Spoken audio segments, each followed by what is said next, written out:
Hey guys, welcome to another episode of Cigar Chat brought to you live on CigarFederation.com.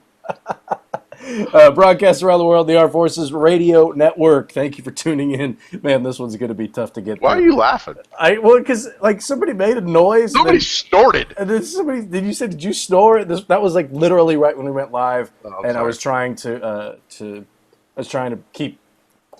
come in with some Composure. energy because of the music Yeah. and everything, But anyway, brought to you on the Armed This is Forces Radio clearly a Network. professional show. Absolutely, it usually is, but really. semi. Anyway, thanks for tuning in. Robbie Raz here with you from Cigar Federation, and Logan is got some storing things away for the winter in his cheeks there. Yep. How's everything going, man? Man, went to the dentist. And let me just say, the dentist is the worst. It's not really the dentist that's the bad person. I love my dentist. We talk about college sports. He tells me I don't have cancer. He's awesome. But the dental hygienist, that lady sucks. Because she is like up in your business with all those metal tools. And it hurt. My cheeks are chubby. Did you get a deep cleaning? Yeah, a debatement is what they call it. Where they went down underneath? I got like some 6s and some 7s. They like, that ain't going to work. Oh, And I said, girl. it's just fine. Don't worry. She goes, well, I go, but it's on a scale of 12. That's not that bad. She goes, well, 12 is basically your bone is rotted from your tooth and like you have an abscess and your tooth's falling out. And I'm like, okay. All right. I didn't realize a 12 was that bad. I didn't realize a 6 or 7 was that bad, but okay. Yeah, you're jacked up, dude. That's tough, man. Do they? No one cares about the dentist. I don't know why we're talking about it, but It's real. I did the cancer screening thing last time I was there, where they shine that big blue light in your mouth. Yeah. Yeah, You can never be too careful. No, absolutely. I came back clean. I came back squeaky. Oh, I do have one thing. Yeah. Well, I know nobody cares, but I'm going to ask, and we'll talk to Fred after that because this is much more important. So I'm looking. I mean, you know how we did the cigars with Black Label Trading Company, right? Who's also part of Boutiques United, much like Fred. And remember how we had all the jack off names, and I had all those. Dude, I want to name one Craven Moorhead, like Craven, last name Moorhead. Would that be legit or not? I think that's excessively juvenile, and it hits your target demographic 100%. As long as they're above the age of 18 or legal smoking age in their jurisdiction. Yeah, absolutely. I was expecting a little bit more of a reaction, Rob. Oh no, I love it. I think it's great. I'd buy it. And I'm your target demographic. I'm juvenile as hell. This is very true. Yeah. All right, we can continue now. I'm in my late 30s, but what are you gonna do? Are you really in your late 30s? Oh yeah, I look good though. No. You do look. You don't look. It's getting a little white in the. You are getting some white, and yeah. That's all right though. That's all right though. And some white in the beard. But speaking of white in the beard, we've got Fred Rui of Nomad Cigars. Speaking of half a century. Wow, worst intro ever. Oh man, thank you so much.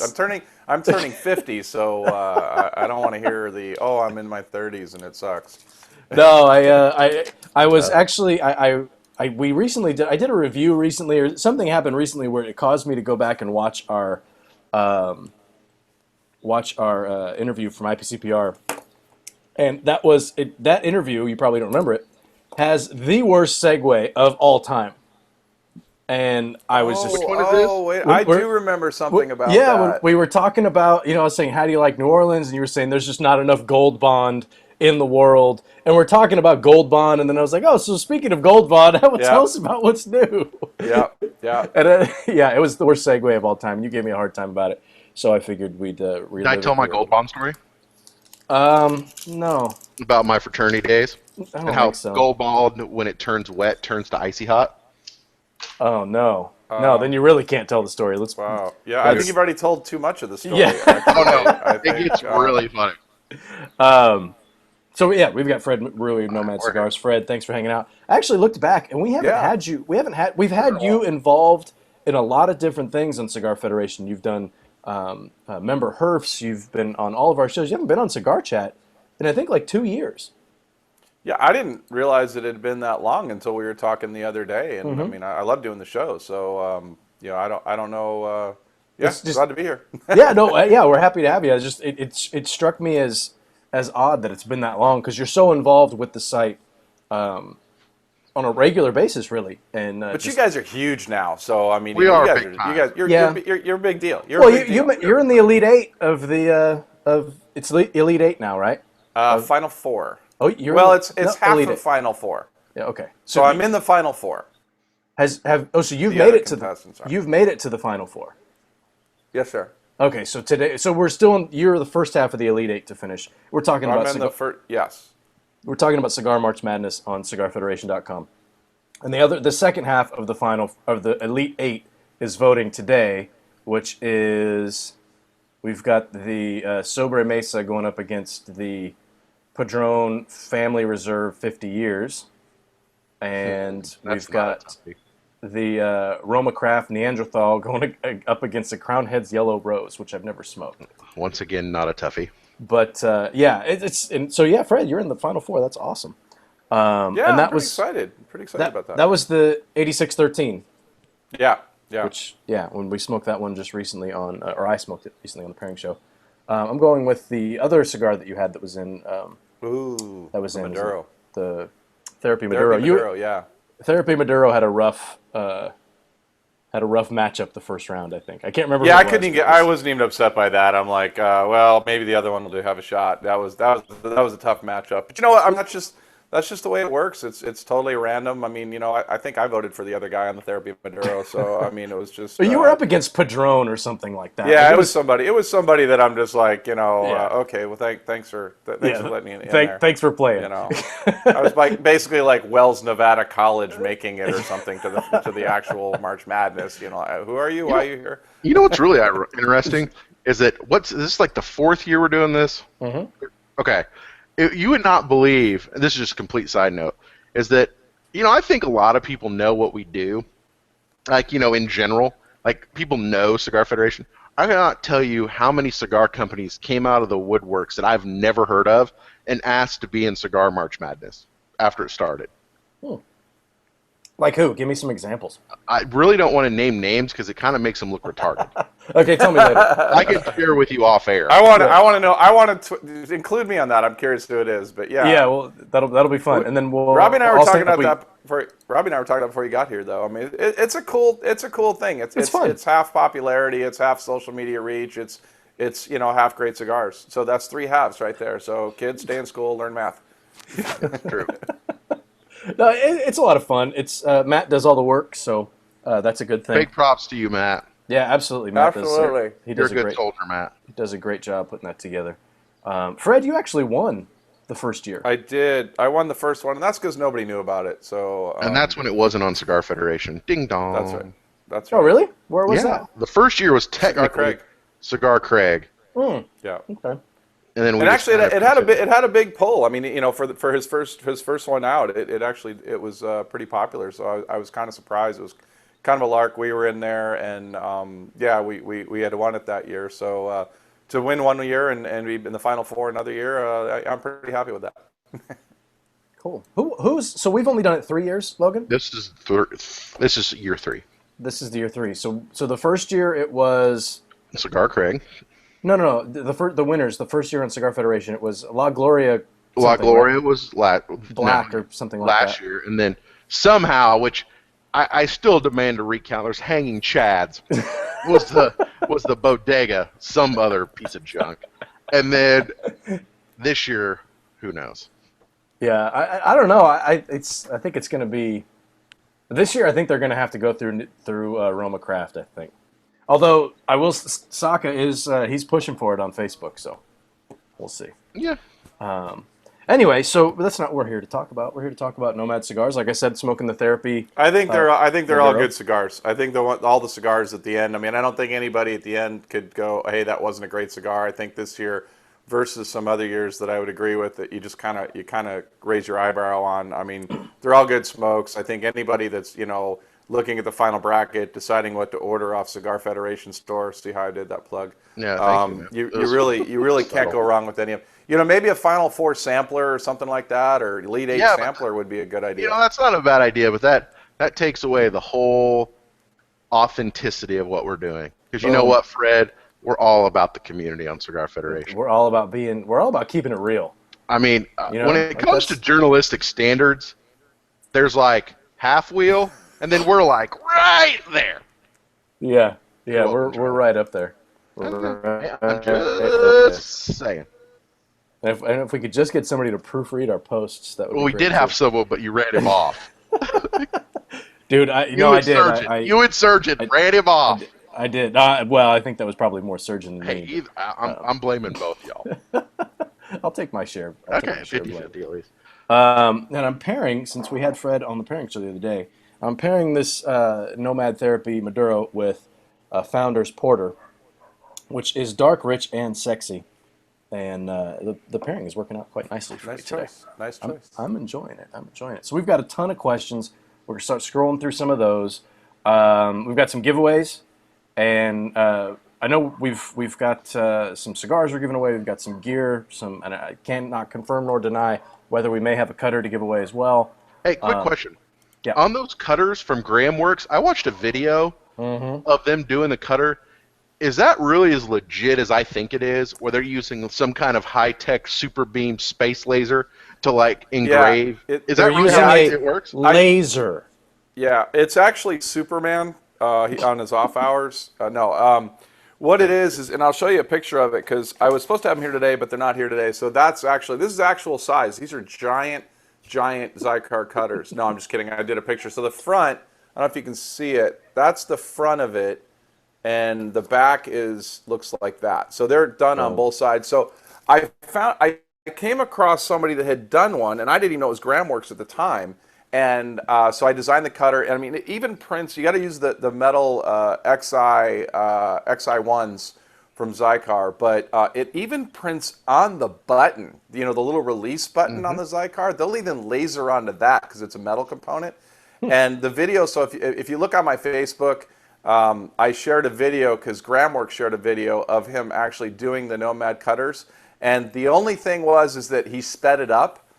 He said it takes about 2 minutes to actually print it, but that's exactly what it. No, he says it actually. I think he said it was closer to 2 minutes, and I could be wrong, but I think that's what he said. And it's amazing. I'm watching that thing just go across there and just print that. So I'm really excited. Matter of fact.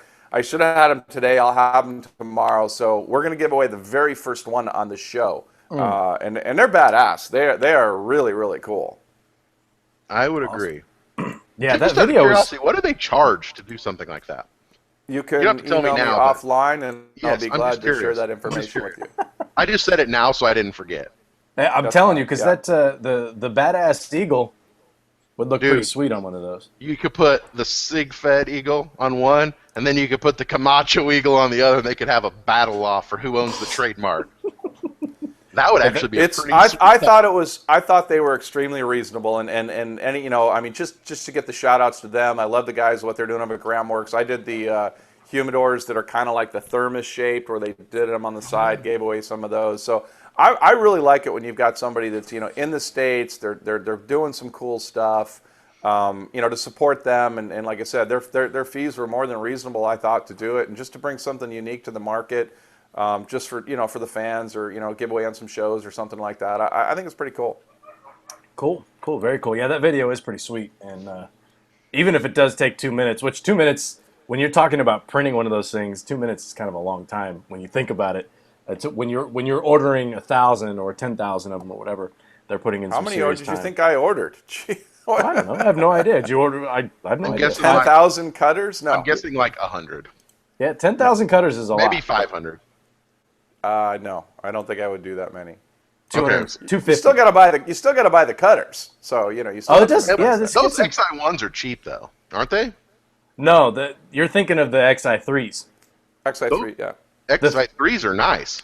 No, you've got it backwards, or we have it backwards. No. They're all outstanding products given by Zycar. Oh yeah, and all reasonably priced for the quality of materials that Zycar puts into it. Right, but let's just make sure we're on the same page here. Is that not that there's anything wrong with an XI1? It's still a great cutter, but like when you get up to the XI3s, that's like the Mayan, and then like the Mammoth Tusk, and then it's kind of like a BMW's good, but you got your 3 Series, or a BMW 3 Series, 5 Series, 7 Series. Well, I think, and I really should have, been working for Zycar and figured this out if I was going to get this question. But the XI1 is actually the metal-based cutter. Yeah, the one Two is a composite of some sort. So you can't actually laser onto the XI2. Whether the defining line on the Mayans and stuff like that is an XI3, I really don't know. I know the blades are the same no matter what. Yeah, I've got two of them here. This is an XI1 right here. It's by another manufacturer. It's all metal. Fred and I had it backwards. I think the XI1s are metal. The XI2s are plastic. Right. Those are the cheaper ones that are like $18. Okay. And then the XI3s are the nicer metal ones. I think this one is a 3. This was the Crux one that I think that's a 3. And then I've got this one that's like a digital camo. Yeah, that one's like a 3. I think this is the 1. No. I'm not sure. All right. Are we talking about Nomad Cigars? I don't know. Tonight? You started this, man. I'm just trying to finish because I started, you're supposed to shut me off. And I'm just talking, man, because my teeth aren't hurting anymore. The Note pretty clean. The Novocaine's wearing off. Don't give away a cutter on the show better. Yeah, exactly. Exactly. Hey, guys, you're listening to Cigar Chat, brought to you live with CigarFederation.com. Broadcast around the world, the Armed Forces Radio Network. Thanks for joining us today. We've got Fred Rui from Nomad Cigars, and we've talked about nothing but cutters and contests on Cigar Federation. So we're going to move forward and talk about some real stuff here, some audience questions. Logan, I'm just going to run down these because we've got, like, what do you like to say, a metric butt ton of these things? Drew Estate. Oh, yeah, this next segment brought to you by Drew Estate. Logan and his very professional reads. Hey, I got okay. So no, you can't jump in with a question now. You've already told me. I was just saying those were approved reads. Oh yeah, that was high tech. I know. Okay, Fred, we've got a real question for you. This one's from Trip. Okay, and fire away. Trip wants to know which of your lines, and you've got several. Which of your lines do you find yourself smoking most often? It varies. I mean, I've got 9 blends out now that are production. The ninth really one 9? being the Stogie's H-Town Lancero was number 9. So what I probably smoke most are during the day, probably mostly the 8613, and in evening after dinner, probably the C276. Although I work the S307 into that rotation quite often as well. Nice. I want to see if I can name all your cigars. Go for it. Is there really 9? And you have to name them in order. I can do that. All right, the first one was what I will call the classic. And that's what I call it, so that's perfect. That's a classic. All right, hold on, let me think about this. That's a Dominican, yep. Yep, and then you went with and I can't remember the exact order here, but I know you had the 1386. That was an LE, my first Nicaraguan cigar. That is no longer available. Which no longer available, but was made. And then you had, let me think, the 307. And then you had the C276, and then you had, hold on, then you had the Therapy, and you're kind of missing one of the biggest sellers now. Think breakfast coffee. Oh, the Connecticut, the Connecticut, yeah, C276, then the Therapy, Connecticut Fuerte, Connecticut Fuerte, C276, and then I can't remember the exact order, but it was Therapy / H-Town Lancero. 8613 came out last year. Oh shit! And then I'm horrible. And then the Therapy, which is actually 3 blends. So you have a Connecticut with a San Andreas binder, you have a Habano in there, and you have the Maduro that Robbie's smoking right now, and in that release as well. And then the H-Town came out late last year to finish up the series there. We just lost Logan, which really isn't that bad of a deal. It wasn't that bad of an answer. We didn't have to kick him off. I mean, I would have let him stay. I don't think I kicked him off. I might have. Did I kick you off, or did you drop off on your own? What happened? Oh, I might have kicked you off because I was trying. I don't think I did though. This show's tough, Logan. You get a wrong answer, you're cut. Boom. Yep, I know, dude. It's like weakest link. Weakest link. Put the flame out. Absolutely. It said your session has been terminated. Boom. Said boom. But hey, props for getting back on fast. That was me. I would have been like 20 minutes later. I mean, that was. I was thinking about not showing and just letting Rob figure it out, but no, that would have been too nice. Let's see. We got a lot of love. That was a ton of questions here. Ton of questions here. This one's from Jason Myers, and he's referencing the Connecticut Fuerte. And he says this past year has seen many companies come out with a quote unquote fuller bodied Connecticut, but you were ahead of the game on that one with the Connecticut Forte. And when you released the Connecticut Forte, that was in 2 years ago. Yeah, 2014. 2 years ago. 14. Okay. Yeah. January. So he says, have the sales of the cigar increased over the past year? He's curious if the other companies doing a stronger Connecticut, if that's impacted you at all. Yeah, it really has. I mean, and to say that I was the first one to kind of do it, I think I was the first one to revisit it. It's not like people haven't tried that before. I think I probably build it in the right context and promote it in the right context, and it was a good cigar, Connecticut with a little bit more. But it was also the biggest cigar that everybody told me not to make. They just said, I gave it to other people in the industry. I'm like, what do you think? And they're like, oh, God, don't make this. This will kill your company. It'll be horrible. Nobody wants a Connecticut with a little bit more. And I would say that, and I've heard, the other ones that have come out, and I won't say anything bad about another cigar ever, but basically it has certainly helped me because you don't want to be the only guy doing it. It's like the Apple model. You don't want to be the only one creating an MP3 player or a thinner laptop. You let, someone else pay for some of that market share and get exposure. And I would say that, since I brought it on the market, it has steadily increased. And I think particularly, last July when a couple other companies put one out, for whatever reason, that has certainly got more people into mind. So I can thank them for helping, raise the market awareness a little bit. And I think my cigar, the Connecticut Fuerte definitely stands about that. And it doesn't hurt really that a lot of the critics, the guys that review cigars, still say that that's really kind of a benchmark cigar if you're talking about that category. So yeah, it's helped me quite a bit. The thing is that, and I was talking about this with a retailer the other day. Nobody really walks into a humidor, even though Connecticut's the best-selling cigar out there. Nobody walks into a humidor and randomly picks up a Connecticut they don't know anything about. So it requires more hand-holding on the side of the retailer to go, hey man, if you really like this, you really should try this Nomad Connecticut Fuerte.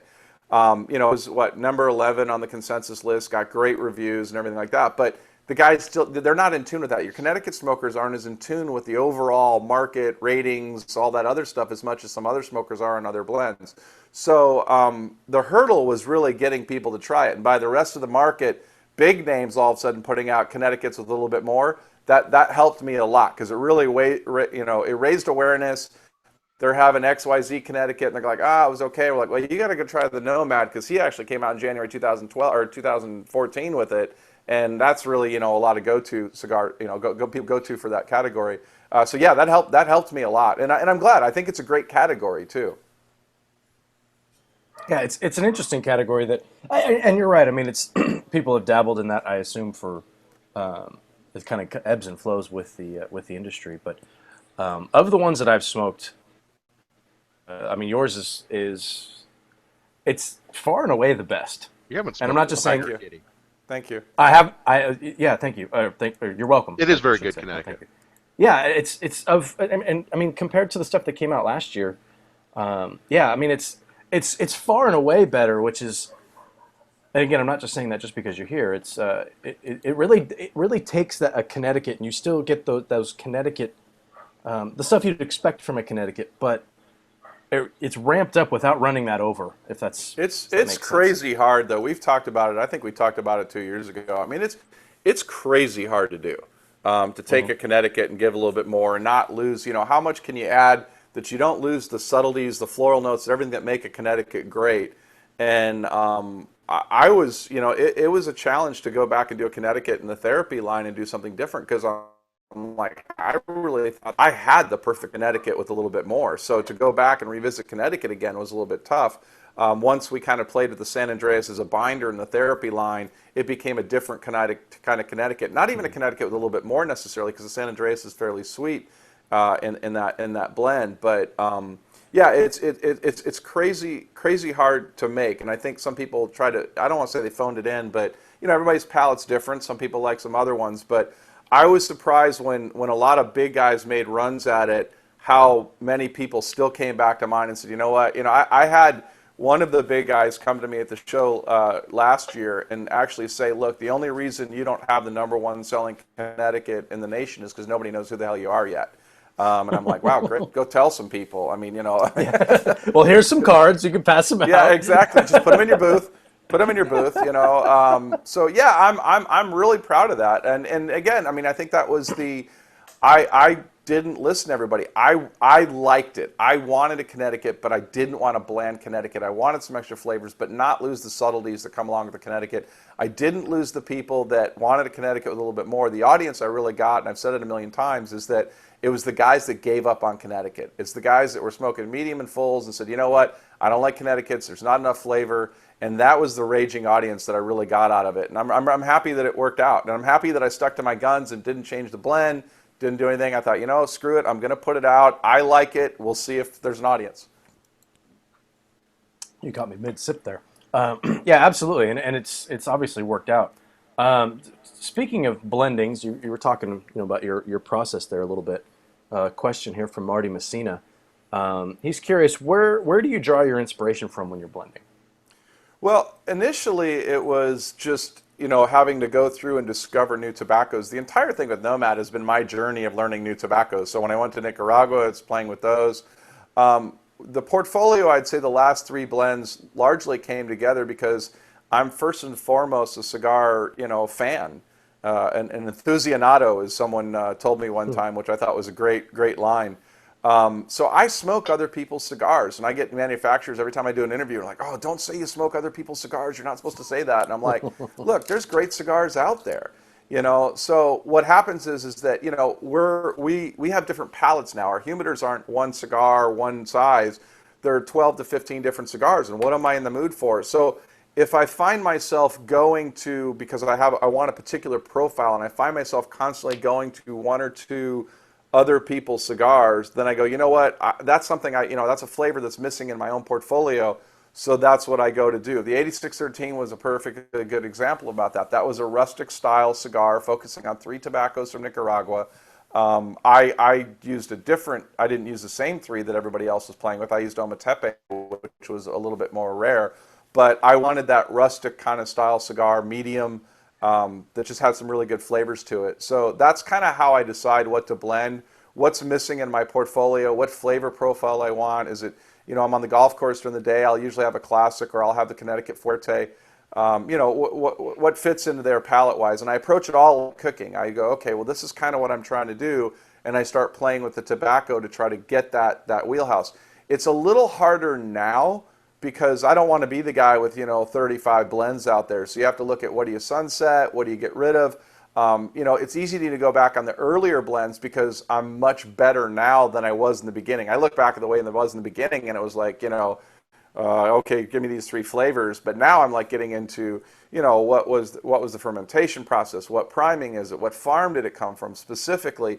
So it's like looking at anything you do in life, whatever your job is, you look at your earliest work, and you look at where you are now, and you're like, man, when I first started, so I looked that I can improve those blends, but I feel super comfortable now that I've got, a solid portfolio that whatever your wheelhouse is, I have a cigar that's in that wheelhouse. And if I just get people to try it, it probably works into their rotation. So that's how I fill what's a gap in my portfolio. But now it's not so much gaps, although I am releasing a new cigar that is not in my portfolio right now. But it's improving on previous things. That they're totally different blends. You take what you learned. Interesting, because you actually mentioned this, and I don't remember if you mentioned this while the show was live when we were doing sharing our pairings last week, or if it was off air. But you had mentioned that if you went back, because we were talking about the lot 1386, your first limited edition. And 1386. 1386. The 8613 is the one that's out now. Yes, that was a great cigar. The 1386 was your first limited edition, and you had even mentioned if you had access to that exact same tobacco now and you went and blended it, it would probably end up being a very different cigar. It would have. It definitely would have. I mean, that was definitely a guy that's in Nicaragua, myself, that didn't know what the hell he was doing with Nicaraguan tobacco and putting together a blend, and I leaned on the Ligero that we had found that I was not able to find any more of, and I leaned on Jalapa probably more than I would have.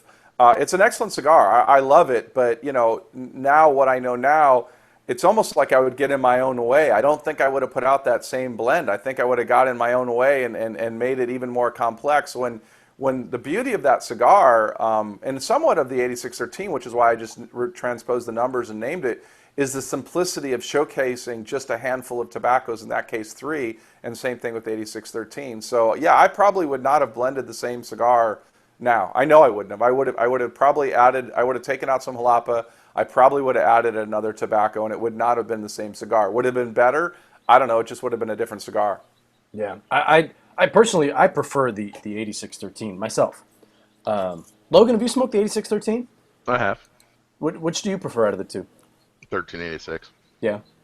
Yeah, I think that's a really good cigar. Yeah, I think they're both really good. The 1386 for me, like the 8613 has more spice to it and a little bit more body to it, I felt like. Well, it's got the Ometepe in it. Yeah. The 13860 original did not, and like I said, there's much more jalapa, much more. There's a lower priming jalapa in the original 1386. So they're different cigars. The 8613 reminds me of that cigar because it's similar as far as wheelhouse, but it is a different cigar. Plus, if you can find the 1386, I mean, heck, it's aged 4 years now or whatever it is. So I think I only have maybe 3-4 boxes of them. I've got one left. I'm done. I've got one, and it's the reason I have it is because I think Logan, you and I were maybe the first people to smoke it. We were. We did it. We did an exclusive sale through the SigFed store back in the day. That kind of pissed me off because I actually went onto the warehouse to go order them, and there was a 5 limit or whatever, and I'm like, I know there's 15 boxes left, and I go to order them, and 12 of them are gone, and because SigFed picked them up, and I'm like, what the hell? We had at least 100. No, I'm just kidding. Yeah, no, that was pretty successful, I think, if memory serves. So you had talked about. You smoke other things, and you're what was the term that you used? Enthusianato. I can't take credit for that, but I find aficionado just too pretentious. I've smoked cigars for close to 15 years now. Aficionado is it's just too pretentious. Same thing when I did my seminars. I called them hacking the blend because it's just like that's how I feel like I'm doing it. But yeah, Enthusianato. So yeah, I've smoked cigars and I still smoke other people's cigars. The only time I don't smoke anybody else's cigars is if I'm really heavy into the blending. I just don't want any influences at that point. I just don't want anything else. But other than that, like when the show comes out and all my stuff's done and I'm not working on anything else for a while, that's when it's exciting for me to try all the new stuff that other people have out and see what they did. And I mean, I would love to be like a reviewer because I like the idea of checking out their cigars. And, I'm one of those people, it's like watching a sci-fi movie. You say this is the rules in your sci-fi movie, I'm going with it. If you say this is what you went for in a cigar, then I'm okay with that. And then I may not like that cigar. It may not be my profile, but I'll respect some good cigars that nailed what they were going for. So I'm excited to do that, to try new cigars. And there are a lot of cigars out there that I still smoke today that I think are great cigars. So in that vein, question here from Marty Messina. Says, is there a dream collaboration out there that you have not been able to create yet? And I'll paraphrase this question a little bit. Somebody out there in the industry that you would love to work with. That's tough because it's more so on the behind the scenes. It's more the blenders and stuff that are at some of the factories that really just don't get any credit, or I should say enough credit, that I think those are the people to me that I gravitate towards. Are there other manufacturers that I think put out outstanding products? Yes. The thing with the collaboration, though, is that, I just don't know that how successful they are because you would have to be so on the same page to do a collaborative effort. And I just don't know that you don't compete against each other at some point. And do you really put out the best product possible? I think some people do, and I think you can. There are some guys that I respect a lot, whether I'd be able to blend with them or not. A, I'm not on their level. And, B, I just don't know. I just don't know how that would look. But, I mean, heck, I'm just happy enjoying their cigars they put out. That's good. That's an honest answer. You're not necessarily just because there's somebody out there in the industry that you respect the cigars they make doesn't mean you're trying to work with them and make a buck off of it. So I respect that. Not that all collaborations are people just trying to make a buck. My answer. I think I think if you find, like I've been working, James at Black Label and I have started doing some stuff a little bit together, And I mean, if you see eye to eye on something like that, look, there are a lot of people that, the manufacturer, I mean, and they'll tell you outright, there's a blender right behind them that is very, very talented that can steer them in different ways. It was no secret, on the Connecticut Fuerte, who I was playing with and stuff like that with Victor. There's a lot of good pairings. I just don't know the manufacturers enough. There are a couple, though, that I could see that would work. You just have to, it has to be the right fit. It's like a marriage. It has to be the right fit. Just because you both make great cigars doesn't mean you necessarily can blend cigars together. Yeah, it's just, you make great cigars doesn't necessarily mean you're going to be in love. Right? Yeah. I mean, there's got to be that basis of love. Logan, you were going to say something? I was going to say if I could blend something with anyone, it would be Steve Saka, because I think it would be awesome to drive him nuts. And just to see how angry he would get. I mean, if you hold my feet to the fire and say if I was to pick one person who I would love to blend a cigar with, it's a short list, but at the very high point of the list, and everybody else would be well below that, would be Eladio Davidoff. There you go. Yeah, if you're gonna blend, go right up to the top, right? Yeah. I mean, I've had cigars he's created that will never see the light of day that he's made for himself, and they're some of the best cigars I've ever had in my life. Okay. All right. So this question here, this one's from Stefan, and it's a little bit deeper, and I want to make sure that I read this question correctly. He says, in your opinion, at what point will the cigar industry hit a saturation point with new blends? Or will there always be a trend of what's next while losing regular production blends that are only a couple of years old? That's a great question. I mean, it's something that we talk about a lot, as manufacturers, and I'm sure you guys talk a lot. I mean, I honestly don't believe that we need any more new cigars.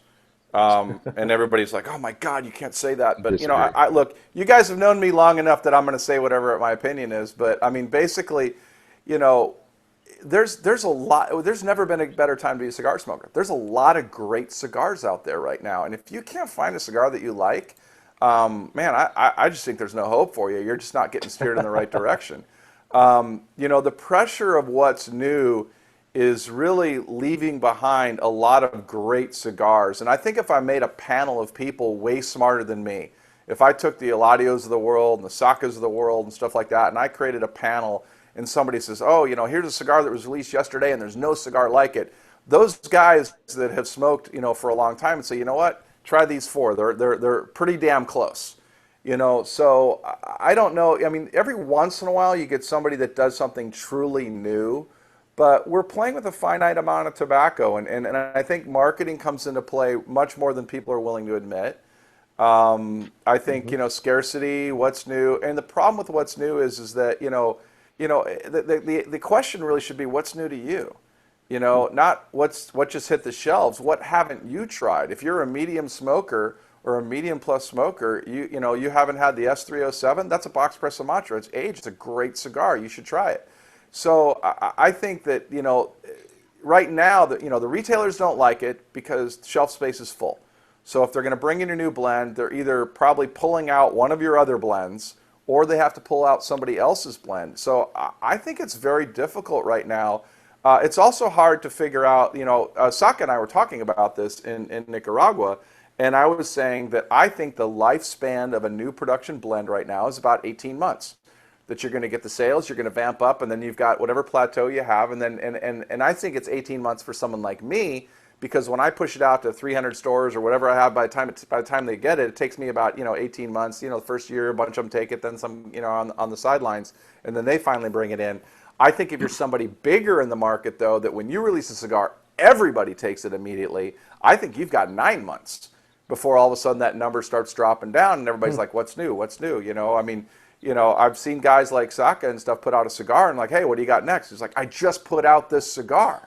So it's difficult to figure out how much tobacco should I acquire when I may be 18 months down the line and the numbers start going down on this a little bit. And I think some companies have adapted that well from a sales standpoint, but the pressure to constantly put out what's new, I mean, it used to be like, hey, you got one new cigar a year, you were good. Now it's like if you're not putting out 3 blends a year, along with another LE or something, like you're just not topical anymore, and I think that puts an unfair pressure on the manufacturers and an unfair pressure on the retailers because they're trying to manage their stock as well. What do you think about that, Logan? Um, I don't know. I mean, it's a good question. I mean, I do agree with the shelf life of a blend is, I mean, I don't know about 9 months, but you take something like soccer, right? Like everyone tries that cigar, right? And everyone's going to try it. So sales are going to be huge. And then there's going to be people from that group that like it, right? And I think you can get anyone to try a cigar basically once. And then it's not too hard if it's a good cigar to get them to try it again. But it's the hard part is that third, the fourth, the fifth, a box sale time. And I've said this on CigarChat before. If I was to ever launch a cigar company, it would be a quasi John Huber original model where you do a limited edition each year and you do a core blend every year. And maybe that's two a year. But what you do is you wait 2 years, and then if it's not selling, you kill it. You bring something else on, because then that gives you credence to come back and say, oh, you remember that first cigar I did that everyone really loved? Well, then it comes back as a limited edition, right? So it's something, and unfortunately, that's the market that we're playing to, and I don't see the market, and well, unless the FDA takes the market in a different direction, which it will if anything happens. But I mean, that's the way it's happening, right? Old smokers that smoke a box of Macanudos every 2 months, unfortunately, those people are dying. And people like me, assuming my blood pressure stays in check, are going to be the vast majority. So, I mean, that's where the market's going, and I think companies are going to have to adapt and realize that's the way it is. Because I think it can be done, right? I mean, I think it's a little more creative, right? Like, making a cigar that's going to stand the test of time is very difficult. You know what I mean? That's very hard. And I agree with that. I agree with that. And there's a part of me that likes it from the standpoint, like it's the business side of me that doesn't like it. The part of me that is having an absolute blast blending and playing with different tobaccos and experimenting, man, that kid in me loves it because I love blending cigars. I love coming out with new cigars. If you'd asked me, are you going to release 4 in a year? Like I would have said, hell no. Last year I released 4. I'll probably have 4 this year. It's just because you get to play with the tobacco and put it out, but you have to change. The business model has changed, and good, bad, or indifferent. That is the model. That's what's going on. Did I hear you correctly that you're going to have 4 new releases this year? I might. That's a lot of cigars. That is a lot of cigars. Well, I had 4 last year. Yeah. So I mean, I already have 3. Whether the 4th one comes out or not, I've got an LE that I'm coming out with at the show. I'm releasing a San Andreas cigar probably right around June. It's just laying down, and quite honestly, it's just San Andreas just needs to lay down a lot longer in the aging room than a lot of other cigars, from what I've found. So, I don't have a schedule saying I have to release this. It's just that I have blends done and cigars rolled for the possibility of it. Whether they're ready or not, we'll see. Interesting. There's several people asked, obviously, that question. What can we look forward to in the future? Guys, you're listening to Cigar Chat, brought to you live on CigarFederation.com. Broadcast around the world in the Armed Forces Radio Network. Thanks for tuning in. We're here with Fred Rui of Nomad Cigars. And Fred's given us some very candid answers, and we always appreciate that from Fred. Logan, is this last segment brought to us by anybody? Drew Estate. They good. .com. Did you smoke that the pig, the shade pig? I did not. I've got. You didn't jump in the pool? No, man. Daddy was asleep, dog. when I get uninterrupted baby time, a time away from the baby. Time away from the baby, man. I'm getting a good 12, dog. Yeah, you were in bed at right after dinner, man. I was after the first night of Techo, dog, and I was hurting. The coconut shovel, man. Coconut shovel coming soon to the Cigar Federation store, I assume. Maybe. Yeah, it'll happen at some point. Whatever. I've already trademarked it though, so if you want to use it, you have to. I don't think you have to. Well, okay, sue me. I don't really care. Over 200 cigars. Bother me. Okay, this is an interesting question here. This one's from Eric Johnson. Eric has been asking a lot of questions, and Eric actually has a background in working at a brewery. So Eric and I have been exchanging a lot of emails lately. He says, "Hey Fred, thanks for taking the time to hang out with us today." And I've already thanked Fred, but Eric, thanks for following up on that. He says, what was the final push that made you jump into developing your own brand and getting into the cigar industry? And the follow-up question is the one that I really like. What advice would you give to Fred Rui circa 2013?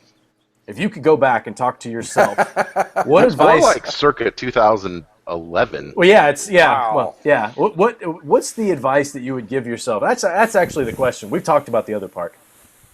Okay, Sherman, let's set the Wayback Machine. So, I don't know. I mean, everything I thought was going to be easy was hard, and everything I thought was going to be hard was easy. So, I mean, as far as the first part of the question, what got me into it? Look, I was just like everybody else. I was a big cigar fan, loved smoking cigars. People are saying, when are you going to do your own cigar? When are you going to do a cigar? I'm looking at Humidor going, we don't need any more cigars. But, I went down to DR. It was pretty much just like, I felt like the kid in the Make-A-Wish Foundation, I mean, like I'm in the field, I'm getting to see tobacco, I'm playing around. And so I've a lot of times I've taken hobbies and I've turned them into businesses and then either sell them or just play with them or whatever. So it just seemed like kind of like one of the last items on my bucket list to go, I'm just going to make a cigar. I don't know if it's going to be a business. I don't know what it's going to be, but I'm going to make a cigar. And then it just kind of took off. And then the whole journey, though, was just a learning experience of, it takes me a year and a half of playing with the tobacco. I didn't have a San Andreas until the H-Town, which is really came in the middle of me working on what is the cigar coming out next. Is that, I think Coop asked me years ago, like, when are you going to have a Maduro? And I'm like, well, I just don't understand the tobacco enough to blend it yet. I mean, I've played with it, but until I really get my arms around it and really understand what's it going to do, how's it going to age, how's it going to take it out of the gate, so that whole journey. I mean, if I was to go back, I don't know what I would do different. I mean, I don't think I'm the typical case study of a guy starting up a cigar company either. I mean, there were some things that I know that I did real well, which was, go to Nicaragua, check the ego at the door. They're always going to know more than you. Learn all you can. When they see you're genuinely interested in learning the industry, then they're forthcoming with a lot of information. I probably would have been on the road a lot sooner. My entire first year and a half, I was not out. I was not doing, like the blending seminars I have now or doing the events that way. So I probably would have done that a lot sooner. I probably would have immersed myself in a broader range of tobaccos earlier on than I did. But, back then I didn't know what the hell I was doing. So, it was just it's all been a journey of learning of it, and this is the outcome of it. But I don't think I'm the typical case study of it. I mean, it was the company by the second year was making money and paying for everything. So I don't know what I would do different other than I probably would have concentrated on brick and mortars sooner as far as personal appearances. As far as people, I get people asking me, what would I do right now? If you were to start it right now, I'd say wait. Wait and see what the FDA does. I mean, it's going to have implications. The question is it something that we can work around? And if so, how are we going to work around it? It's going to be a messy fight. And it's a shame because the people that are going to pay for it are going to be the consumers ultimately. Interesting. Logan, if you could go back to Logan and your Smokin' Logan days and when what was the first site that you wrote for? No, Smokin' Logan was first. And then after that, you wrote for, it was like Cigar Inspector or something like that? No, it was Cigar Insights with their boy Dale, man. I never met or talked to him. I thought you did. Dude, why is your room so smoky looking? Because I'm smoking, bro. No, man, it's just like the way. Well, the sun is coming through. Jesus so yeah. is shining his light on you right now. It's like, Robbie. It is kind of awesome. I'm not. Oh, there it is. It's because I'm getting. I'm getting. Oh, there we go. Yeah, I know. I kind of like it. That's it. It's very like omnipotent. It's epic, dude. I feel special now. I don't know what advice would I give like 2010 Logan. Dude, if you started growing your beard back in 2010, it would be so sweet right now. Oh my God, it would be horrible. There'd be like birds living in it. I don't know if I would really do anything different. I mean, cigar-wise, right? Like, I think things have turned out pretty good. I mean, the only thing I think I would change is that I would have, instead of waiting so long. It's been 3 years since I've been down to Nicaragua, but I think I would have made trips earlier. That would be one thing I would have changed. No one's asked me, but I've got. Well, I was actually going to ask you. What would you do, Rob? I was actually going to say, Rob, what would you do? But you were being. Well, back in the day when I started Triple R, there was one day where I got this message, a direct message on Twitter. It was like, hey man, we should work together, blah blah blah. I would have not responded to that message. That's the one thing, and that message was from at Smokin' Logan. I would have avoided that message. But look how great of a journey we've had, sir. It's been fun. It has been fun. My wife asked, you I'm want to hear just kidding. something funny? Yeah, go ahead. Funny. My wife's like, you know, we were talking last night, and she's like, oh, I'm going to go hang out with my friend and do this and that. And I was like, I don't really have any friends. I was like, I've got like acquaintances and stuff. She's like, would you hang out with Rob if he was close? I said, probably not. I was getting prepared to feel like a jerk just now because you were like, oh, yeah, Wow. Rob's a good friend, but no, he says probably not. I was like, Rob's like the Wow. internet friend that you hang out with, but you don't really hang out with. Yeah, absolutely. Yeah, no, and you don't return his emails or text messages or anything That's like that. not true at all. You emailed me 3 times today, and I responded within 10 minutes. You did. I promised our audience, if you go back and you look at any of the posts that I said leading up to the show, that Logan and I would quarrel about something. So I had to get that out of the way. I didn't want to. Yeah, we're quarreling. I didn't want to not promise or not follow up on a promise I made to the audience. Under promise and over deliver, Rob. Well, there you go. Question here. This one's from Stefan Lindblad. Lindblad. Actually, Stefan, I got your name right that time. And House of Emilio is now Boutiques United, correct? Correct. Well, it was anyway. So his question is, with all the change that happened in that area, call it House of Emilio, call it Boutiques United, over the past year or so, can you talk about what factored into your decision to stay with that group? Ooh, good question. You know, I still the concept is great. You know, I mean, we're able to. I like everybody in the group. We're able to leverage. You know, I mean, there are certain things if you're going to have your own company, particularly when you're starting out, that are very difficult. When you start talking about the back end of product and bonded warehouses and shipping and invoicing and collecting payments and stuff like that. You know, I think the confusion in the beginning is that it was made into a bigger entity that everybody's trying to figure out, well, what is it and how is it and things like that. And it was really our way to leverage some of those efforts, you know, both with internal sales teams and just logistics back end.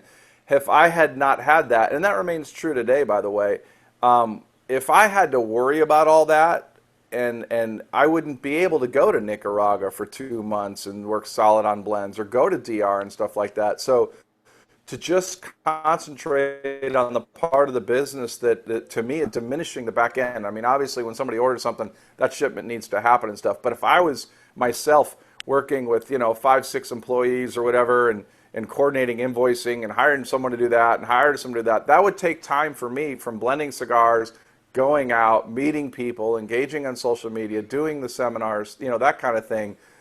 For me, it's what, you know, and it's true of any business, but I mean, you know, what's the best use of your time?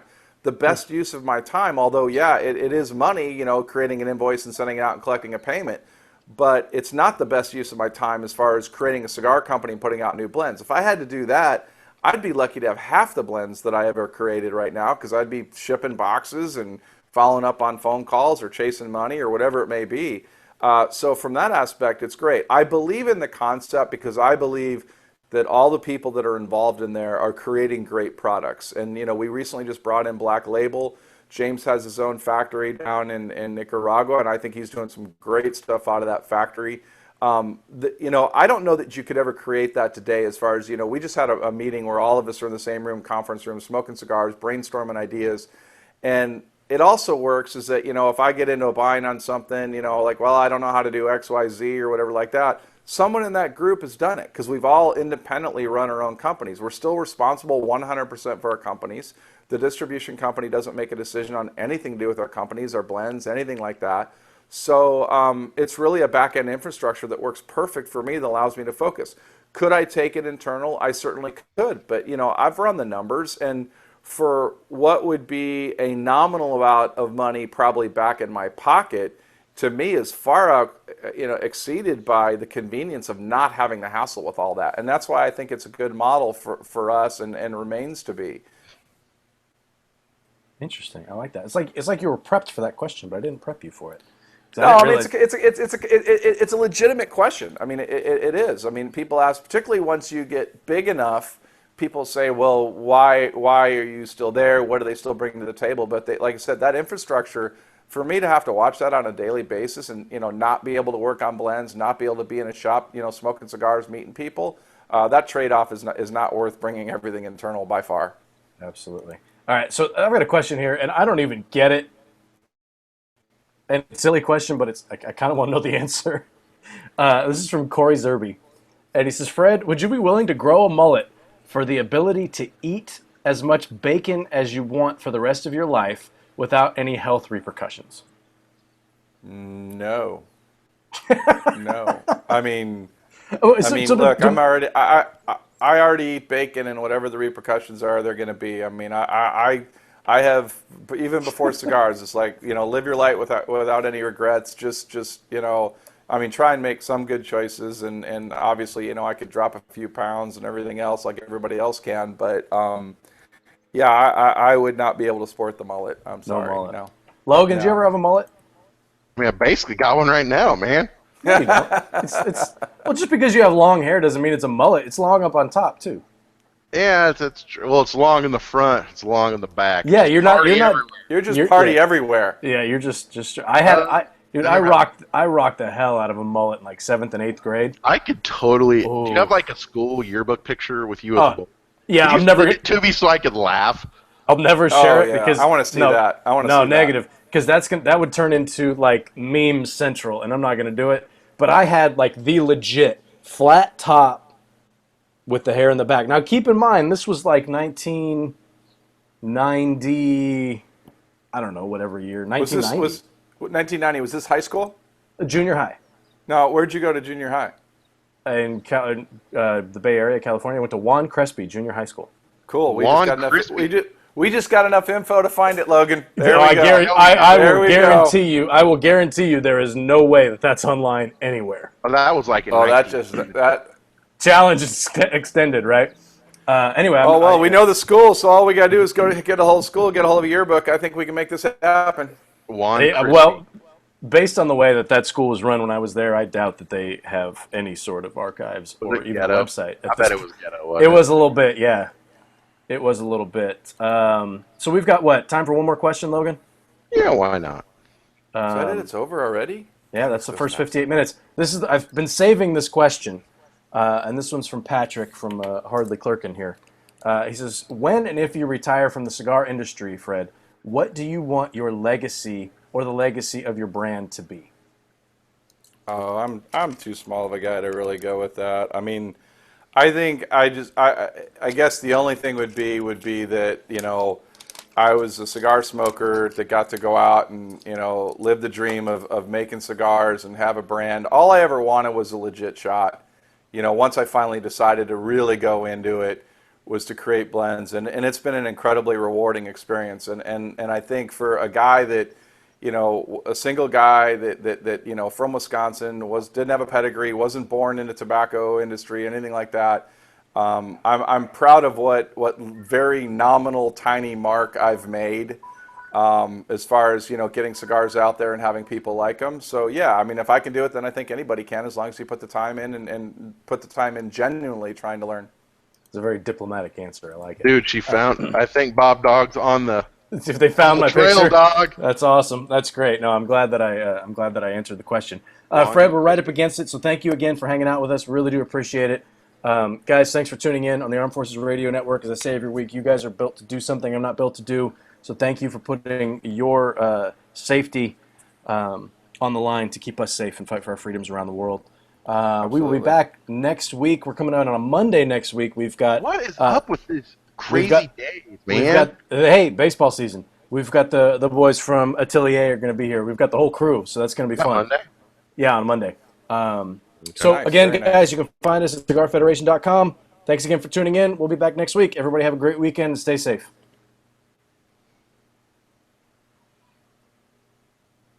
Juan Crispy. Did somebody really find my fucking picture here? I mean, dude, Bob Dog is on that fucking shit. Oh, we'll find it. We will. He's got something. Yeah, that's the right school, Bob. Juan Crispy. This is oh man, yeah, but I haven't signed up for this thing, so yeah, you're not gonna find it. Don't worry, it's not gonna happen. Oh, we're gonna find it. It's not gonna happen. I've changed my name actually since then. I had a different last name. That's not true. That's absolutely true. Did you really? Yeah. Are you being are you seriously? No, this is you're getting a peek behind the curtain. Are you? I mean, for real, like not bullshit. 100%. 100%. Like witness protection or what? No, it's not witness protection. I had a different last name. Oh, we'll find it. And I'm not going to tell you what it is. Well, you don't have to tell me, but I kind of want to know because I feel like we've been internet friends for 6 years now, and you think this would have came up in fucking conversation. Boom. But you won't even have a beer with him if he lived by you. So See, there you go. That's But I'd let you come over and hang out in the pool as long as you help me clean it and shit. You know. No, I would definitely have you and Dana over for dinner and do like adult things. And as long as whoa. I don't mean like that. Whoa. I mean like dude, hang out and have Fred, adult I am so uncomfortable we right are now. in the after hours show now. This is like a awkward. freaking, like, I'm not talking like freaking, what do they call it? Swinging? I'm not doing that. I'm talking about having nice conversation. Robbie, you got to put your keys in a bowl. That's all I know. Yeah, Logan, I'm sure you're a good-looking guy, but yeah, I don't see that happening. I'm not. That's not what I meant. But anytime in the be all near douchey future. about it. It's cool. Fred, here's a question from Trip. I wanted to ask this earlier, but I didn't get around to it. Since you talked about, and you're actually willing to talk about other cigars in the industry that you enjoy. What were some of the releases outside of stuff that you smoked and you found yourself enjoying? You broke up on the last part. What was the time frame of the cigars that? Last year. I was really happy that Crown Heads, took the Las Calaveras and made it into a production cigar again. I thought the La Curiosa was great. I think you're the only person that said that. Really? Yeah, dude. I like it. I think I don't mean it like rude, but you're like the first person I've ever heard that has said that. I was real excited with, what Saka and Nick both were putting out. I was curious to that. I'm a big fan of Dion's stuff. Guy just nails so many, palettes. I just think that he's very good on his blend. I thought that the Avo Synchro, I thought they did an excellent job on a Nicaragua. I think Davidoff Nicaragua was also another excellent cigar out of Nicaragua. Kudos to Davidoff when they did the Nicaragua to not dumb it down. That they actually really embraced the Nicaraguan tobacco. I really thought that they might try to play a little safer because of Davidoff's portfolio, and I thought they did a good job on that. I think that speaking of Skip Martin's Neanderthal, I think is a great cigar. I think that one's really good as well. There's quite a few. They're in the final four also. Matter of fact, I think we have to go toe to toe. I actually liked All My Exes. I thought that was a really good cigar by Ezra Zion. I think James, he's got some stuff that he's just really put out that I think are some really good cigars. I know he's done a project for you guys as well. I think that what he's done in that factory in a short period of time is pretty amazing, really. How fast, running a factory is not an easy job. I mean, just forget about acquiring tobacco and everything. It's just running a factory with any consistency. Still coming out with some great blends, right out, impressive. So there's just a couple. Yeah, one cigar that I find myself going back to, and I actually went out and picked some up because I didn't love it as much as everybody else did right when it first came out, is the La Mission from the Atelier. Dude, that cigar is fucking tits. Yeah, no, it's I've come around on it big time. That's a really, really good cigar. And I'm kind of raging on this. I mean, this was a Toro, and I fired this up just before we started the show, so I've been kind of hitting the cigar pretty hard, and I still get a ton of flavor out of it. I'm smoking a lot faster than normal on this, so it's performing. Yeah, that's the well. Pennsylvania broadleaf. I was real happy with that. That actually outsells in the therapy line. That probably outsells the other two in the line. And matter of fact, I mean, I try to keep 6-8 months worth of stock in the States, then another 6-8 months over at the factory, and I think we were 35, 45 days into it, and I already had to move over the other stuff because of the reorders. So that one's done very well. Yeah, this is nice. I liked the Connecticut as well. I haven't smoked the Habano yet, and I know John liked the Habano when he smoked it during the sharing our pairings. But that 8613, I think that might be that, and the C276 are my favorite cigars that you've made. Yeah, I would say probably the Connecticut Forte, the C276. I always forget about the Forte. 8613. I always forget about that too. I always forget about the Fuerte, and I need to revisit it because I haven't smoked it, I think, since we did a review. So I'm going to have to get some more of those. Logan, you got those in the store? Dude, I think we got everything Nomad in the store. You got those in the store? I might have to get some of those because I do like a Connecticut. I know a guy. You know a guy, so I'm gonna have to. We know look into people. that. We know. I'll make more. Yeah, absolutely. Yeah, yeah. What was it? Crunch all you want. We'll make more. What was that? That was an ad for something. Oh, I don't know. Corn nuts, maybe. I Corn don't know. nuts. I think it might be didn't corn like nuts. corn nuts. Yeah, I was never a big fan. So here's a question here. This one's from Harley Holmes, and he asked this during the Sharing Our Pairing show, and he asked it again today. I don't know what the hell he's talking about, but I'm going to ask you, and if it's awkward, we'll move forward. But he says, what happened to the Be a Lime podcast? You know, I just have. Yeah, it's a market. Actually, it's starting back up soon. Not necessarily the podcast, although I haven't decided what to do with that. But basically, I mean, I own a marketing company, and that's generally the only reason why I was able to do the cigar company is because I get paid to do marketing, you know, consult marketing. So Be the Lime was basically about marketing. I think I did like 6 episodes in a gap when I had time to do it. I'm definitely going to bring it back. I'm amazed how many people actually know it. Because I'll be out and I'll do an event and people will sit there and go, hey, you know that you like your stuff on there. So it's all marketing. There'll be a new website probably up, I want to say within 2 weeks. Matter of fact, I just was reviewing it today. The website looks horrible. It was great when it was only a podcast, but it's going to be more articles and there'll be a lot more coming on the Be the Lime stuff. It's probably second to cigars, my biggest passion is marketing just in general. I love marketing. I love the science of marketing. I love the whole funnel process and how you market. So yeah, I'll definitely be doing more on that. That's certainly high on the priority list. Like I said, it'll probably relaunch. I don't know about the podcast part just because that takes so much time, but the site itself and the information will definitely be relaunching here in the next couple of weeks. Interesting. Yeah, I just looked it up on iTunes, and it's right there. Yeah, I really kind of missed the boat on that because I launched it like last January. I think there's 5 or 6 episodes.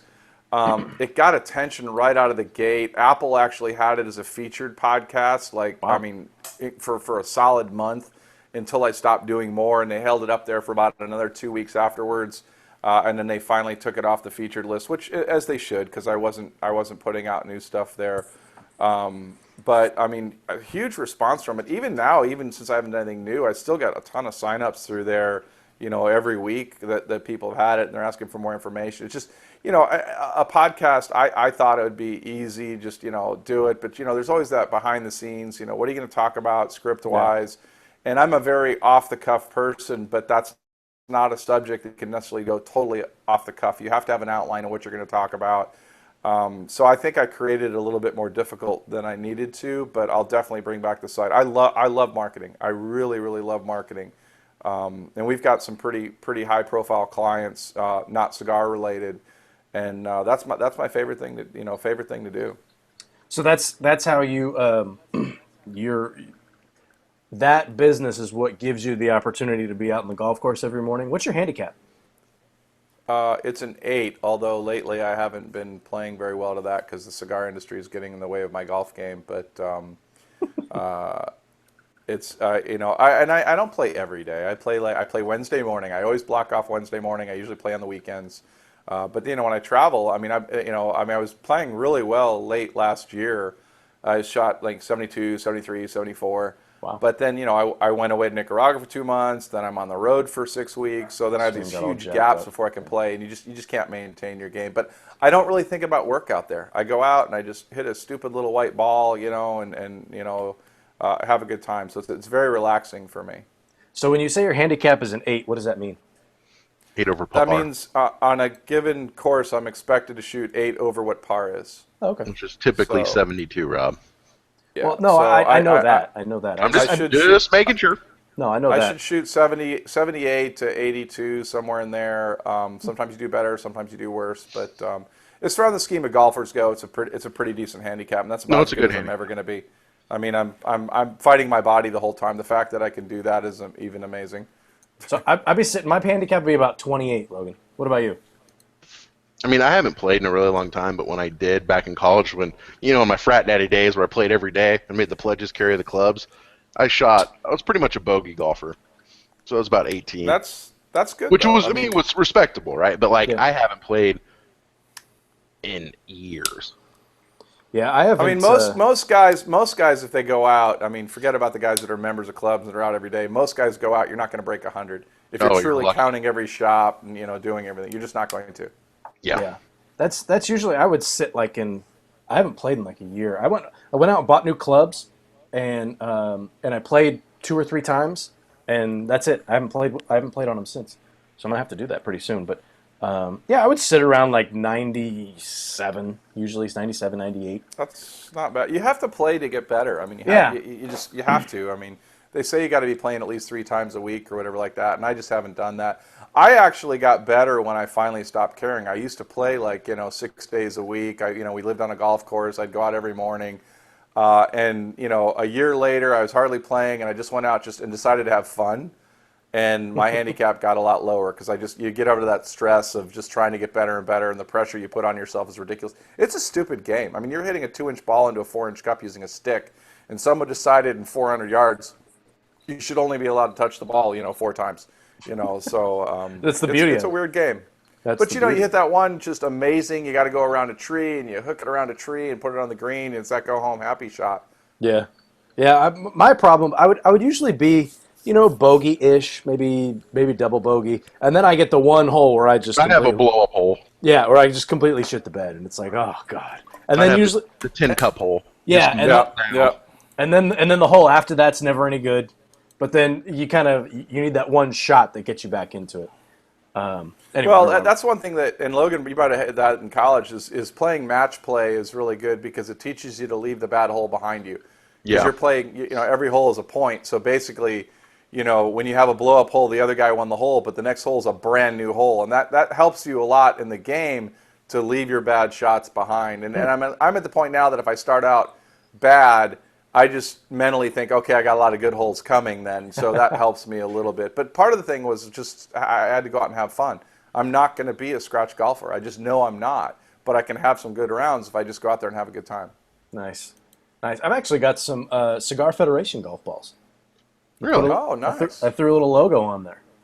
Trademark infringement. That's right. Yeah, Lawsuit. whatever. I didn't sell them to anybody. I just bought them for myself. Hey, well. Lost half of them. You know how it is. In the trees. So we've got some stuff to give away. I think how are we doing that? We're picking 6 winners tonight. I think. I don't know. You guys just figure that out. We've got one of those cutters, the massive, cut the Duraflame log cutters. Actual size. You cut your head off. And we've got some 5-packs, and I know we've got a hat in there somewhere. Do we have a hat? You said something, maybe a hat. Did you send this already? And I'm to Rob. No, I haven't got any.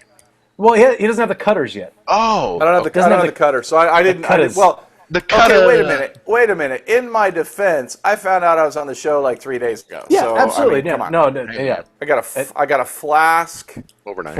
Specifically for the golf course. Nothing says you're an alcoholic on the go than getting somebody a flask. Absolutely. This is true. So we've got a ton of stuff. I think we should just pick winners, and nobody's going to know what they get until they get it. I'm cool with that. So I've picked 3 based on the questions. And in no particular order, you guys have to email Logan at cigarfederation.com. Well, you need Well, the cutter we got to give away. You want to give away the cutter randomly, or do you want to give it to we got to make that someone like you want. Really... Okay, well, you guys figure out how you want to give away the cutter. I don't give a fuck. Just tell me who. I've picked 3 winners based on the questions. I don't know. I actually don't know who asked the question, but he should get a good prize. Whoever asked the question about what's new and the pressure of what's new and where the market's going, that's a damn good question. That was Stefan. Stefan. So don't give him anything good. Never mind. Then we should do I'd give him the cutter. I thought that was a damn good question. All right, so Stefan, you're getting the cutter. You were on my list here. He's getting the cutter? Stefan's getting the cutter. Okay. So Stefan, you have to email Logan. And then I also picked Marty Messina because he asked a lot of really good questions. Stefan, you might want to remember that, Stefan, when Monday rolls around and March Madness sits there and Nomad's in there. Just saying. I'm just throwing that out. Vote. I'm just throwing that out there. Hashtag vote. Vote Nomad. And I picked Patrick Hardley Clerkin. So those are the 3 winners that I picked. So Stefan gets the cutter, Marty Messina and Patrick also win. But we've still got slots for 2 more people. So I think we should pick. Oh, we have 3 slots for 3 more people. We'll just pick them. You pick two people randomly, and then pick one podcast listener. Sound good? You want me to just pick Well, two at random? they'll email you, right? Isn't that how you do it? Yeah. Okay. So email Logan at cigarfederation.com. If we're picking one. Said random and then one podcast. And one podcast. So the podcast listener put podcast in the subject line. And you can pick the podcast listener however you want. Sound good? I'm okay with that. Boom. Email. And in the email you have to put your name, address, and... and if you don't win anything. Well, and they have to put in their date of birth, right? Well, they have to put in a statement verifying that they're above legal age to purchase cigar or tobacco products in their current jurisdiction. There you go. You're welcome. I wanted to make sure that got in there because that legal bird seat is very important. Yeah, I always forget that. That is very important. All right, so Logan, I'm tapped out on questions. We asked all the good stuff. You got any parting questions before we move on? Parting questions. Fred, do you have any questions? You asked about what did we talk about for like 20 minutes last time with science fiction movies? We did. Favorite sci-fi movies. Logan, do you have any favorite science fiction movies? We covered that. Signs. I think Signs is a really good movie. Dude, the way that movie is fantastic. What happened to M. Night Shyamalan, man? Dude, I don't know. But The Village freaked me the fuck out. Citizen Kane syndrome with him. What's Citizen Kane syndrome? Just, how are you going to ever beat when you put your best work was your first one? I mean, Sixth Sense. Yeah. It's the pressure to do that. I mean, Villages I thought was a train wreck. You didn't like it? No, I didn't. I thought it was train wreck, creepy as shit. It was I thought cool, it was creepy. Once you figure it out. Once at the very end, you figure it out, and you're like, why is a guy driving in a truck down the road? Yeah. Well, the only thing about Villages that... Well, spoilers, by the way. I'm curious on Villages, though, because apparently the script leaked online before he released the film, and he called all the actors back, or ones he needed, and I'm curious what the original ending was before he got all pissed off about that. Oh, I had never heard that. And actually, wasn't Unbreakable his first movie, or was that his second? No. That was, let's see, he had Lady in the Lake or whatever it was. Lady in the Water, but Unbreakable was either his first or second. That was actually... Actually, I thought Unbreakable was really cool. Was really good, but it set up a sequel, and it just never happened. But I thought that was, what happens to a guy that all of a sudden has these, these Unbreakable, and I thought that was really well done. Sixth Sense, I mean, I'm not going to lie, I didn't see it coming. I'm at the end, I'm like, holy shit, you're right. You never saw him talking to anybody else. I thought Signs was brilliant. The way he tied it together at the very end, that everything meant something at the very end, with the water and everything. That was awesome. I thought it was brilliant. I love his work. I think he's extremely talented. I just think that it was very difficult to follow up on Sixth Sense because, the days of a twist ending like that are just they're few and far between. Nowadays, a good one. Yeah. What I'm trying to think to fake everybody out. Yeah, I'm trying to think of some of the other ones because I liked Signs. I liked the first one. The hell we were just talking about with the icy. I think that the top two twist ending movies I think that floored me. That Sixth Sense was certainly one, and The Game with Michael Douglas. Yeah, which I thought was just the most amazing ending. And I'm not going to give it away because if anybody's listening and you have not seen The Game with Michael Douglas, an amazing, amazing movie that the last 3 minutes of it, you're like, what the heck just happened? Yeah. Check it out. That movie's legit. You have not seen it? Is it recent within the last 20 months? No. That's like 15 years ago. Well, that's... it's Michael Douglas. Outstanding movie. Sean Penn is in it. The Game? Game? Yeah. Yep. Sean Penn, Michael Douglas. Very good, great premise, great ending. Just a good movie, solid movie. Good. Michael Douglas, one of his best movies, I think. Yeah, that one was pretty legit. For twist endings, though, I mean, for me, it's hard to beat Usual Suspects. I agree. I'd agree with that. That to me is like I always feel like that's the one that kind of started it all, but that was just based on my age. I would agree with that. I'd agree with that. It's a good movie. But yeah, M. Night Shyamalan, man, The Happening and The Happening. Yeah, exactly.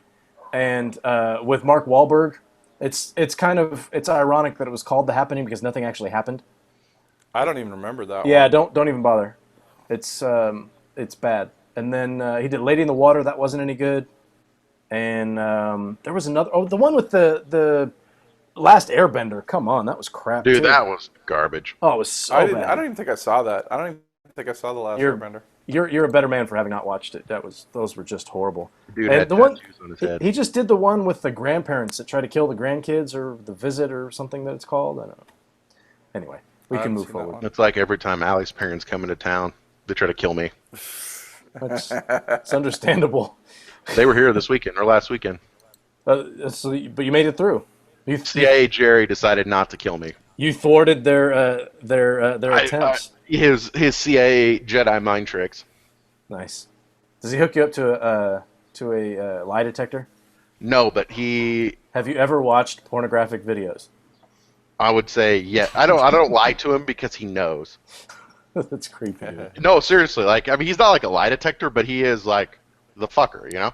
Yeah. Like, he was a horticulturist. The only difference is he actually is a horticulturist. But I was like, oh man, you know, I've told you this story. But we were talking about, you know, oh, my birthday's after, you know, September 11th and September 12th. I was like, what were you doing on September 11th, Jerry? He's like, I was on a plane over to Iraq. And I go, really? For what reason? He's like, oh, helping the indigenous people learn how to grow crops. And I go, oh, I didn't realize that they had commercial flights flying during that time in and out of the U.S. And he goes, well, it wasn't a commercial flight. And I was like, I'm sure he's glad that you're sharing this. no, he doesn't care. I mean, he'll talk about it. Like, but yeah, I mean, I probably shouldn't. But yeah, dude, Yeah. he's a fucking yips. Yeah. Moving forward. On that note, we've kind of tapped through all the questions. Fred, we're gonna let you go early this week, man. You right. you hung out with us for like 2 hours on sharing our pairings, so you put your time in there. We'll let you go. But appreciate you hanging out and coming on short notice as well. So thank you for Absolutely. Yeah. Email me whatever it is I'm supposed to mail you. Yeah, I will, and that's all going to go to Logan. But Okay. I'll make sure you have his address. And Will so we'll be back on Monday, Logan, because I'm at the ballpark next Thursday, man. All right, man. The schedule's getting squirrely, so Mondays are good. yeah, it's if just moving forward, guys, with Cigar Chat, if you keep an eye on the schedule, it's either going to be Thursday or Monday. Those will be the days that we're going. Like usual, it's all about Rob. Well, if you want to do the show by yourself on Thursdays, just fine. We can do it Monday. There's actually the first 2 weeks, second 2 weeks, I beg your pardon, in May, I'm going to be gone too. So you're going to have to figure that out. We'll talk about that offline, but we'll see what happens there. Guys, thanks for tuning in to another Cigar Chat. Really appreciate it. If you find us on CigarFederation.com, wherever you download the podcast, be sure to give us an upvote, a thumbs up, or whatever the hell they give you the opportunity to do. We got 5 stars on iTunes, Logan, but I think we only have 58 reviews, so we need to get that number bumped up. So give us a 5-star rating and give us some feedback. We appreciate it. Everybody have a great weekend. Stay safe, and we'll see you on CigarFederation.com. And download the app if you don't have it yet. Yeah, don't be bitches about it. I don't know why you wouldn't have it, but if you don't, download that. All right, guys. Everybody have a great weekend. Later, bitches.